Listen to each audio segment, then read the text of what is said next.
What if I told you the more money you earn, the more broke you feel? I had a good salary, a nice flat, a wardrobe full of things I bought to reward myself for working too hard. And every single month, I was barely keeping up. It took me 3 years to figure out the problem wasn't my income, it was the way I thought about money. So today, I'm sharing 5 minimalist habits that genuinely changed my finances, not by earning more, but by needing less. And before you think this is another skip the coffee video, it's not. This is about psychology, about behavior, about the invisible patterns quietly draining your wealth before you even notice them. Number 1, give every account one job. At one point, I had 6 bank accounts, one for rewards, one chasing better interest rates, one I honestly couldn't explain anymore. I was spending more time managing my money than actually growing it. So I cut it down to 3. One for spending, one for investing, one for emergencies. Lean, direct. That's it. Fewer accounts means a clearer picture, less mental overhead, and more time actually building wealth instead of just juggling it. Number 2, wear the same kind of thing every day. Hear me out before you close the video. Psychologists call it decision fatigue. Every small choice you make, what to wear, what to order, which deal to pick, quietly drains your mental energy. And when that energy runs low, you make impulsive decisions. You impulse buy. You say yes to things you don't need. Steve Jobs wore the same black turtleneck every day, not because he had no style, because he was protecting his mental bandwidth for things that actually mattered. Smaller wardrobe, bigger focus, less spent almost automatically. Number 3, and this one might actually save you thousands. Ignore most investment advice. Every new investor makes the same mistake. They join 10 trading groups. They buy whatever their friend bought. They jump on every stock tip from a stranger on the internet.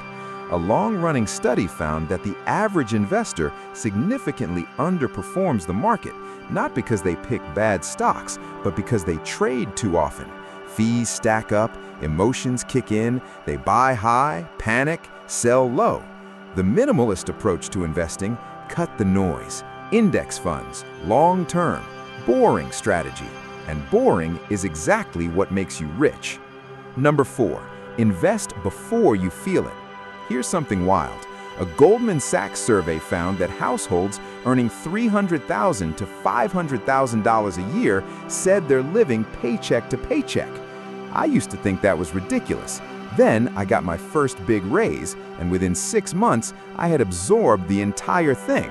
Better flat, nicer dinners, a gym membership I barely used. It wasn't reckless, it just happened. That's lifestyle creep. Your spending silently rises with your income, and your brain tricks you into calling those upgrades necessities. The fix? When your income goes up, immediately invest 50 to 80% of that increase before you ever get used to having it. Your lifestyle barely changes, but your wealth starts compounding quietly in the background. And 5, my personal favorite.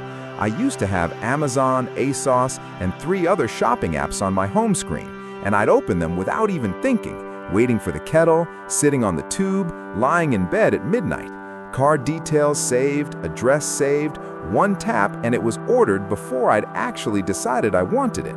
This isn't a willpower problem. These companies spend billions making it effortless to spend. So I flipped it, deleted the apps, removed saved payment details. Now, if I want to buy something, I have to open a browser, find the site, log in, and type my card number manually. That extra 60 seconds kills a surprising number of purchases that would have happened on autopilot.